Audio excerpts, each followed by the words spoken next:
Hello guys, कल हमने civics में पढ़ा था जो हमारा इलेक्शन प्रोसेस है इंडिया में वो किस तरह से हील्ड होता है। सेकंड चीज़ ये थी कि जितने वर्ल्ड में कितने टाइप की पॉलिटिकल पार्टीज़ होती हैं, तो हमने 3 टाइप की पढ़ा था। आज हम बात करते हैं इंडिया की political parties in India. India में कितनी तरह की पॉलिटिकल पार्टीज़ हैं हमारी? तो इंडिया में है हमारी 2 टाइप्स की पॉलिटिकल पार्टीज़। फर्स्ट है हमारी नेशनल पार्टी और सेकंड है हमारी रीजनल पार्टीज़। तो जो हमारी नेशनल पार्टीज़ होती हैं हम उन्हें कैसे डिफाइन करेंगे? National parties have a large nation wide following, जिसके नेशन वाइड जो है मतलब पूरे नेशन में जिसके सपोर्टर होते हैं उसे हम नेशनल पार्टीज़ कहते हैं। रीजनल पार्टीज़ जिसके 1 या 2 नेशन में ही फॉलोअर्स होते हैं, सपोर्टर्स होते हैं, उसे हम रीजनल पार्टी के नाम से जानते हैं। इसके बाद जो हमारी आती है इसमें नेशनल पार्टीज़। अब नेशनल पार्टीज़ को हम और अच्छे से कैसे डिफाइन कर सकते हैं? Political party is recognised as a national party if it's fulfil any of the following condition. अगर वो कुछ कंडीशन ऐसी हैं जिन्हें वो फॉलो करती है तब हम उसे नेशनल पार्टी के रूप में मानते हैं। कौन कौन सी कंडीशन है? The condition nominated by the party इन 4 और मोर स्टेट्स, कि जो नेशनल पार्टी है वो एटलीस्ट कम से कम 4 या इससे ज़्यादा स्टेट्स में उसके कैंडिडेट्स नॉमिनेट कराएं, तब हम उसे पॉलिटिकल पार्टी मानते हैं। In the last general election should have secured at least 6% of the total valid votes cast, कि जितने वोट पड़े हैं, वोट कास्ट हुए हैं, उसमें से कम जो पहले इलेक्शन हुए हैं जनरल इलेक्शन, उसमें 6% उनकी सीट होनी चाहिए। At least 4 candidate from that party should have been elected to the Lok Sabha, और लोकसभा के लिए उस पार्टी के कम से कम 4 मेंबर जो हैं वो सिलेक्ट होने चाहिए, तब हम उसे नेशनल पार्टी के रूप में रिकॉग्नाइज करते हैं। दूसरी चीज़, in the last general election in the Lok Sabha the party should have won at least 2% seat, कि 2% सीट कम से कम उसका जीतना जरूरी है किसी एक स्टेट में, और टोटल नंबर ऑफ सीट इन लोकसभा, जो लोकसभा की टोटल सीट होती हैं उसका कितने परसेंट होना चाहिए हमारा? 2%। The party candidate should have been elected to the Lok Sabha from not less than 3 seats, 3 seat से कम नहीं होनी चाहिए लोकसभा में उसकी, तब उस पार्टी को नेशनल पार्टीज़ के रूप में मान्यता मिलती है। अब आती है हमारी सेकंड नंबर पे रीजनल पार्टीज़। रीजनल पार्टीज़ जिसे हम स्टेट पार्टीज़ भी कहते हैं। जैसे कुछ स्टेट ऐसे हैं कि उनकी अपनी ही स्टेट वाइज पार्टीज़ है। जैसे कि अगर हम फॉर एग्जांपल बात करें तो बंगाल में तृणमूल, जिसे हम टीएमसी कहते हैं, है ना, तृणमूल कांग्रेस पार्टी, जिसे शॉर्ट फॉर्म टीएमसी है, वो ओनली बंगाल में ही है भी, तो इसलिए हम उसे रीजनल पार्टी के नाम से जानते हैं। बहुत सारी रीजनल पार्टी, हर एक स्टेट की अपनी अपनी रीजनल पार्टीज़ हैं। तो जब इलेक्शन हील्ड होते हैं तो वहाँ नेशनल पार्टीज़ भी पार्टिसिपेट करती हैं और रीजनल पार्टी भी पार्टिसिपेट करती हैं। दोनों में डिफरेंस क्या है कि जो आपने अभी नेशनल पार्टीज़ के लिए मैंने आपको बताया था, सेम एज जो हमारी रीजनल पार्टी है, वो हम ऐसा नहीं है कि किसी को भी रीजनल पार्टी के रूप में रिकॉग्नाइज़ कर लेंगे, उसके लिए भी कुछ कंडीशंस हैं, टर्म्स एंड कंडीशन, जिनके बेस पर हम उसे रीजनल पार्टी रिकॉग्नाइज करते हैं। Candidates nominated by the party in the last general election to the state assembly should have secured no less than 6%। जो आपने नेशनल पार्टी के लिए पढ़ा सेम एज कि उस स्टेट में उस पार्टी की जो पहले इलेक्शन हुए हैं उसमें 6 सीट कम से कम 6% होना चाहिए, उसका टोटल जितने वोट कास्ट हुए हैं उसका 6% उस पार्टी को मिलना चाहिए। दूसरा, एटलीस्ट 2 कैंडिडेट्स, कम से कम लोकसभा में उस पार्टी के जो है स्टेट असेंबली की पार्टी जो में उस पार्टी के 2 सीट ज़रूर होनी चाहिए, यानी कि 2 मेंबर्स उस पार्टी के ज़रूर होने चाहिए, तब हम उसे रीजनल पार्टी के रूप में रिकॉग्नाइज करेंगे। तो ये तो था आपका difference between national parties and regional parties.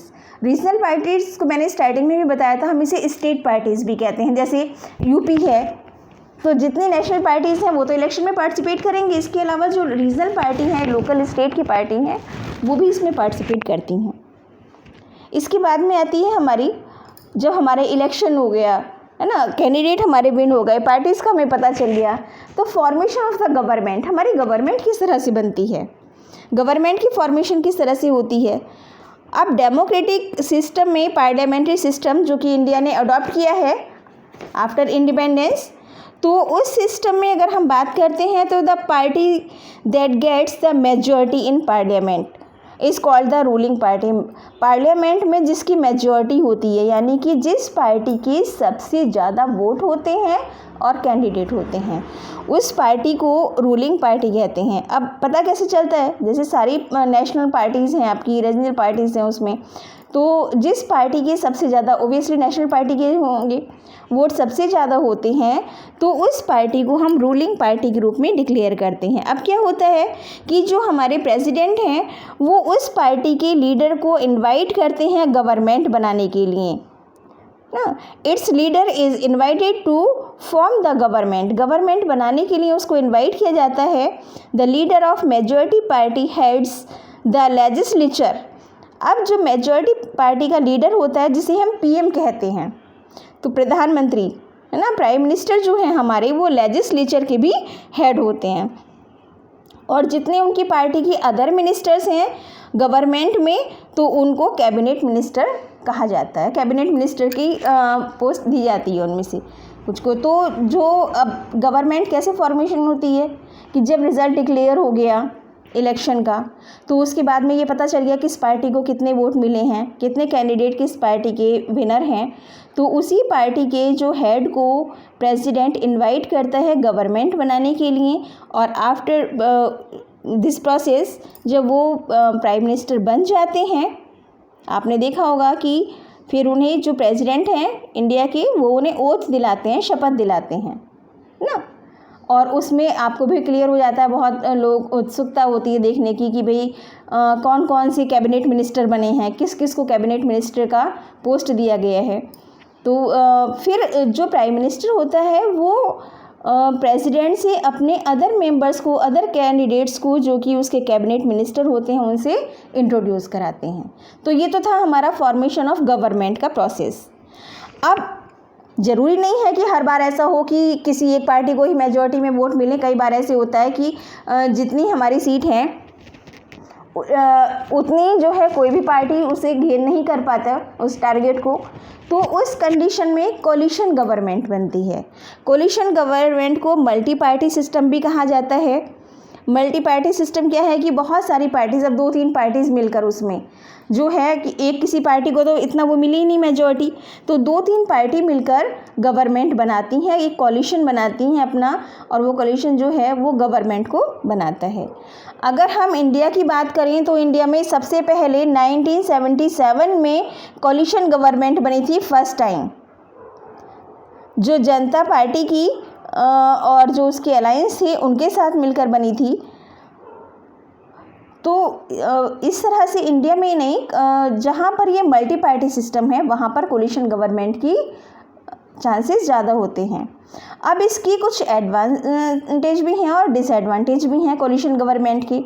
Advantage ये हैं इसके कि जो रिप्रेजेंटेटिव हैं, अब आपने पढ़ा था, मैंने इसमें पहले आपको बताया था कि जो हमारे इलेक्शन टाइम पे पॉलिटिकल पार्टीज़ होती हैं, वो पॉलिटिकल पार्टीज़ अपने अपने मैनिफेस्टोज़ रखती हैं आपके सामने कि अगर उनकी गवर्नमेंट बनी तो वो आपको ये फैसिलिटी प्रोवाइड कराएंगे, ये कराएंगे। अब जब 2-3 पार्टीज़ का मिलके एक हो गया तो मैनिफेस्टो तो सबका सेम था नहीं।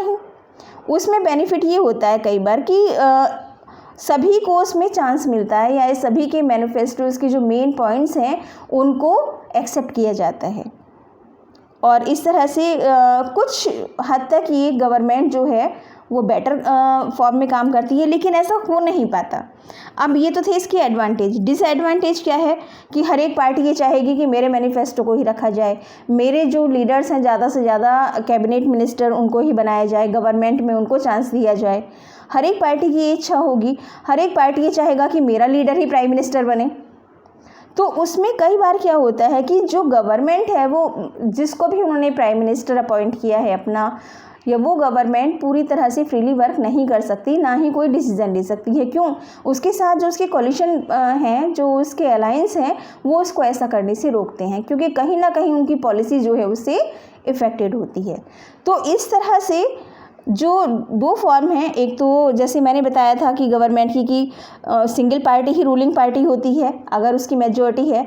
अगर मेजॉरिटी में नहीं आ पाती वो, तो वो कई सारे ग्रुप मिलाकर, ये 2 या 3 पार्टी को या इससे ज़्यादा पार्टियों को मिलाकर एक अलाइंस बनाती है, ग्रुप बनाती है और वो एज ए गवर्नमेंट वर्क करती है। अब इसमें आता है लास्ट में हमारा role of the opposition. Opposition का क्या रोल है इसमें, क्योंकि विनर तो उनके मेंबर भी थे, पार्टी मेंबर्स भी, ऐसा तो नहीं था कि सभी हार गए हों इलेक्शन में। अब वो क्या करेंगे, उनका क्या रोल है। तो जो अदर्स मेंबर हैं, अदर पार्टी के मेंबर हैं जिनकी गवर्नमेंट नहीं बनी है, लेकिन वो हमने उनको वोट दिया है अपने एरिया में और वो हमारे रिप्रेजेंटेटिव हैं, तो वो अपोजिशन का रोल प्ले करते हैं गवर्नमेंट में। डेमोक्रेटिक सिस्टम में अपोजिशन का भी बहुत बड़ा रोल है। अब उनका काम क्या है, it keeps a check on the government's policies. उनका काम गवर्नमेंट की पॉलिसीज़ को चेक करना कि गवर्नमेंट जो काम कर रही है वो सही है या नहीं है।